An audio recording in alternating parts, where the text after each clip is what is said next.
সকালে উঠেই প্রথমে আমার কাজ হচ্ছে বিছানা তোলা, ঘর ঝাড় দেয়া। আমাদের বিছানা আর বাবার বিছানা আমি তুলি। এখন ভাইয়ের বিছানা ভাই নিজেই তোলে। আগে আমি তুলতাম, এখন ও তোলে। আমি আর তুলি না ওর বিছানা। তারপরের কাজ হলো রান্নাঘর ঝাড় দিয়ে উঠান ঝাড় দেয়া।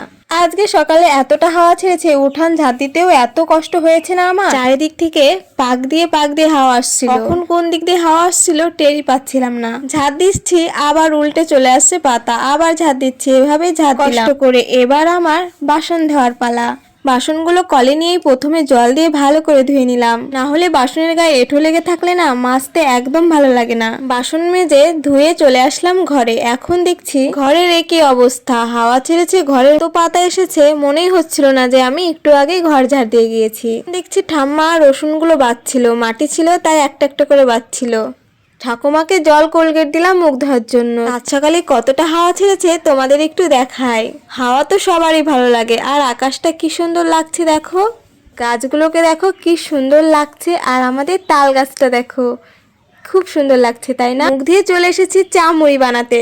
একদিকে চায়ের জল বসিয়ে দিয়েছিলাম, আরেকদিকে মুড়ি মাখাচ্ছিলাম। সমস্তটা কমপ্লিট করে প্রথমে বাবাকে চা মুড়ি দিয়ে আসলাম, তারপর আমি ঠাকুমা খাচ্ছিলাম। আমি আর ভাই এক জায়গায় খাচ্ছিলাম। মুড়ি খেয়ে আবার রান্না করতে যেতে হবে, তো আমরা মুড়ি খাই। তোমরা আমার চ্যানেলটিকে সাবস্ক্রাইব করে দিও।